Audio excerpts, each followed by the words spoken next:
السلام عليكم ورحمة الله. من الفضائية الإريترية نحييكم ونقدم لكم نشرة الأخبار والمستهل بأبرز العناوين. أنشطة حصاد جيدة في قلوج.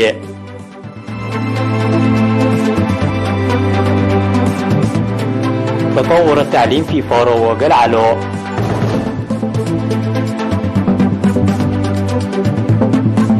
اجتماع للدفع بلغات الشرطة في المدارس.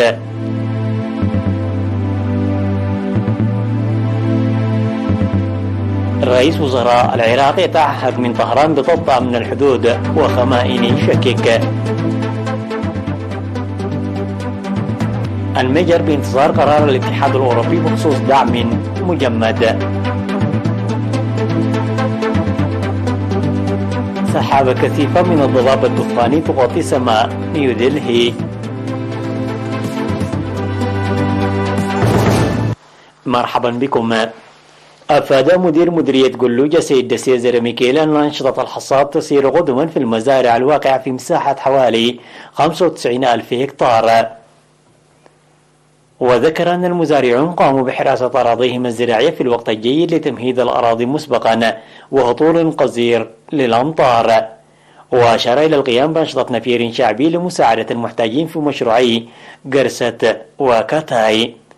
وأعرب عن القلق من هطول أمطار متأخرة ورعي في المحميات، مطالبا الرعاة الرعي في الأراضي المخصصة للرعي والإسراع لجمع المحصول وتوخي الحذر من الحرائق في المراعي.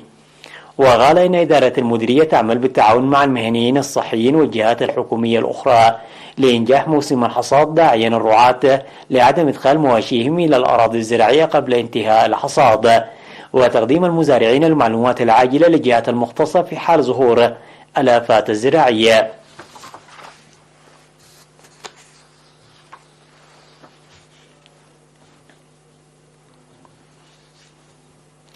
أفادت إدارات المدارس في مديريتي فورو وقلعلو ازدياد المشاركة في التعليم في روبروبيا وبويا. وأوضح مدير مدرسة روبروبيا الابتدائية والثانوية في مديرية فورو الأستاذ علي محمد عمر أن الزيادة بلغت أكثر من 20% وأكثر من 30% من الطلاب ناس، مشيرا إلى بدء حوالي 43 من أطفال المناطق البعيدة الدراسة. وقال إن عدم وجود مدرسة ثانوية في مكان قريب أثر سلبا لمواصلة الطالبات التعليم. ودعت لجنة القرية للدفع بعلاقة المدارس وأولياء الأمور والطلاب لدورها الكبير في العملية التعليمية. من جانبها أشار مدير مدرسة بويا الابتدائية والمتوسطة في مديرية قلعلو الأستاذ آدم محمد عمر ازدياد المشاركة في التعليم مقارنة مع السنوات الماضية بنسبة أكثر من 16%. وذكر إدخال 52 طفلا فاتهم فرص التعليم في العمر المحدد إلى المدرسة هذه السنة، ودعا لتجميع القرى لإدخال جميع الأطفال إلى المدرسة.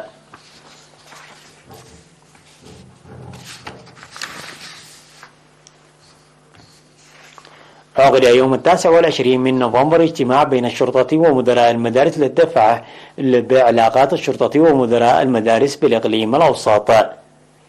وأوضح قائد شرطة الإقليم الأوسط المقدم قرماي قبر ميكيل في اللقاء الذي شارك فيه المدراء والمشرفين التربويين أهداف ومهام الشرطة، داعيا جميع المدارس توطيد علاقتها مع الشرطة للحد من جرائم الطلاب. من جانبه أوضح مسؤول التعليم في الإقليم الأوسط الأستاذ بلاي هبتقابر أهمية علاقة المدارس بالشرطة، مشددا على الدور الكبير للمعلم لاحترام الطلاب للقانون.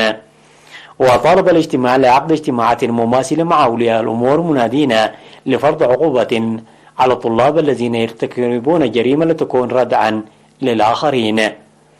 وتوصل الاجتماع إلى تفاهم لعقد لقاءات كل شهر بين الشرطة والمدارس. من جهة أخرى أوضحت قائدة مركز الشرطة الرابع في الإقليم الأوسط النقيب سنبلاوي ترديف في الاجتماع الذي عقدته يوم 27 من نوفمبر لسكان 3 ضواحي في مديرية باراديزو الدفع بعلاقات الشرطة والشعب لنتائجها الجيدة. وشرحت في الاجتماع الذي عقد في مدرسة أسمر حفشاوي الثانوية أهم الجرائم والمخالفات المرتكبة وأسبابها، مشددة على أهمية التعاون القوي للشعب لمكافحتها. من جانبها أوضحت مديرية باراديس السيدة سلطان سيد أن الشعب هو الشريك الأساسي للشرطة، ويجب عليه تعزيز دوره لكشف مرتكبي الجرائم وإحلال السلام في محيطهم. ودعا الاجتماع لتشديد العقوبات على المجرمين.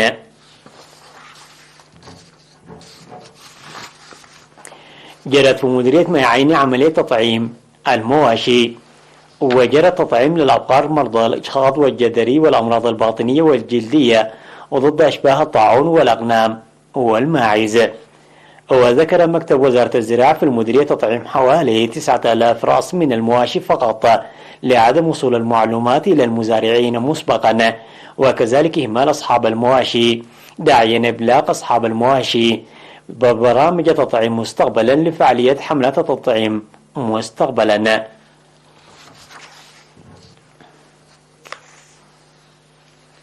نظم مكتب الثروة السمكية في إقليم عسبة دورة تدريبية للمزارعين في سد قلاقل في مديرية عتيكليزان حول التغذية بالأسماك. شارك في التدريب النظري والتطبيقي 62 مزارعا بينهم 42 امرأة بهدف استفادة المواطنين من أسماك السدود. واشتمل التدريب على السمك واحتوائه الغذائي والحصول على غذاء متوازن بتكلفة قليلة وطهي السمك ومساهمة السمك في الأمن الغذائي. ودعا المشاركون إلى استمرارية مثل هذه اللقاءات التعريفية بالسمك وكيفية طهيه، مطالبين الحصول على شبكة الصيد للعمل بشكل جماعي تعاوني ومساهمة المجتمع في حماية وعناية السدود التي تتكاثر فيها الأسماك. وجرى زراعة الأسماك في إقليم عنسبة في سدود قلاقل وحلحان وعلا برعد على شكل مشاريع.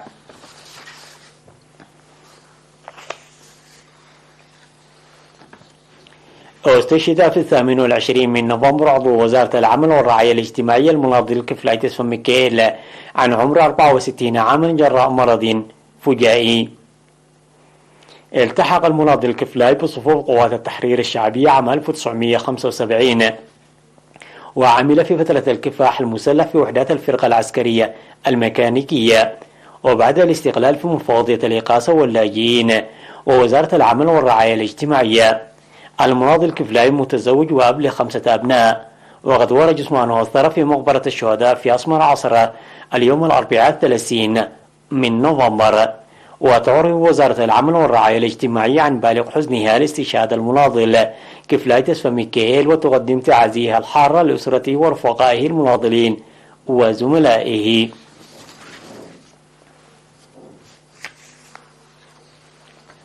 الأخبار العالمية بعد فاصل قصير.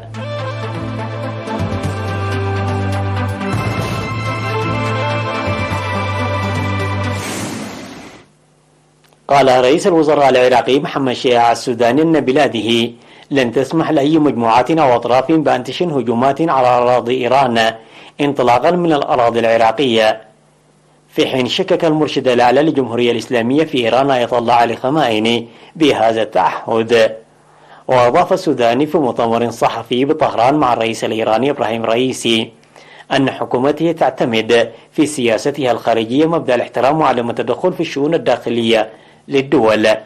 وقال الرئيسي في المؤتمر الصحفي ذاته أن ضمان أمن واستقرار المنطقة يجب أن يتم عبر دول المنطقة وقواتها، وأشار إلى أن الوجود الأمريكي في العراق وأفغانستان لم يؤدي إلى تعزيز الأمن في هذين البلدين وفق تعبيره. في المقابل شكك المرشد الأعلى للجمهورية الإسلامية في إيران آية الله علي خمائني خلال لقائه رئيس الوزراء العراقي في طهران في تعهد العراق بضبط الحدود بين البلدين أمنيا.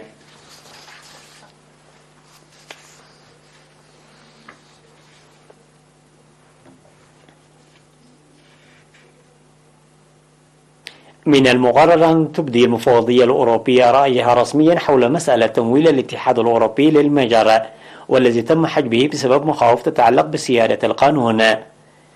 وتنتظر المجر تحركات الاتحاد الأوروبي فيما يخص 5.8 مليار يورو كمنحة تعافي من جائحة كوفيد، و7.5 مليار يورو من صناديق التماسك، وهي الأموال التي تشتد الحاجة إليها في البلاد التي تكافح مع تضخم يزيد عن 20%. هذا وأقر البرلمان الأوروبي حزمة مساعدات جديدة إلى أوكرانيا تبلغ قيمتها 18 مليار يورو في خطة ما زالت المجر تعرقل تطبيقها.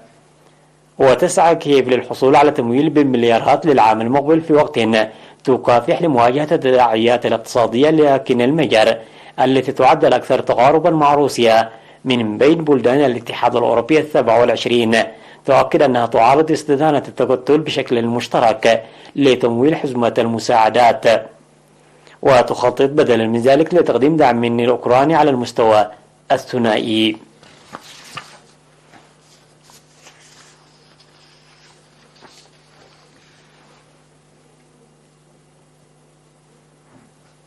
قطت سحابة كثافة من الضباب الدخانية العاصمة الهندية نيودلهي في الوقت الذي يتفاقم فيه تلوث الهواء مع دخول فصل الشتاء، الأمر الذي يتسبب في ازدياد تركيزات الجسيمات الدقيقة في الهواء إلى أكثر من 3 أمثال الحدود المقبولة. ويعاني سكان أكثر عواصم العالم تلوثا من التنفس بيسر في كل شتاء، إذ تتسبب درجات الحرارة المنخفضة والرياح الهادئة في احتجاز الملوثات بالقرب من الأرض. وارتفع مؤشر جودة الهواء في بعض أجزاء المدينة إلى ما فوق 400 ثلاثاء، وهو ما يصنف في فئة شديد في تلوث الهواء وفقا للمجلس المركزي لمراقبة التلوث. واتخذت السلطات تدابير عدة على مدار الأعوام لتحسين جودة الهواء في المدينة، لكن الخبراء قالوا أن هذه التدابير بحاجة أن تطبق في جميع أنحاء شمال الهند وفي المدن والبلاد حول نيودلهي التي تشكل منطقة العاصمة الوطنية الأوسع نطاقا.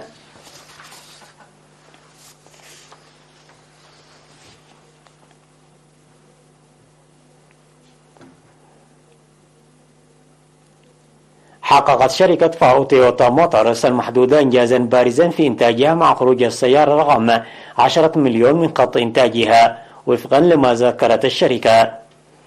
وكانت السيارة رقم 10 مليون التي انتجتها الشركة، وهي مشروع مشترك بين مجموعة فاو الصينية المحدودة وشركة تويوتا موتورز، عبارة عن سيارة طاقة جديدة وتم صنعها في قاعدة إنتاج الشركة في بلدة تينغ في شمالي الصين.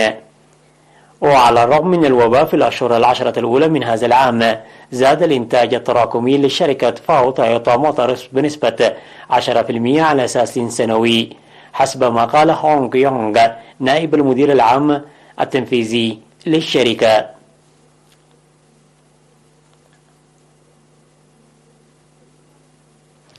تذكير بأهم العناوين مرة أخرى. أنشطة حصاد جيدة في جولوج.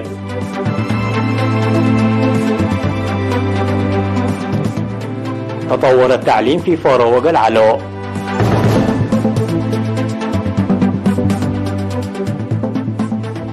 اجتماع للدفع بلقاءات الشرطة في المدارس.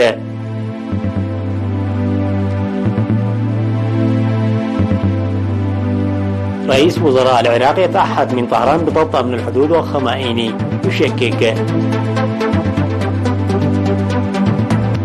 المجر بانتظار قرار الاتحاد الأوروبي بخصوص دعم مجمد.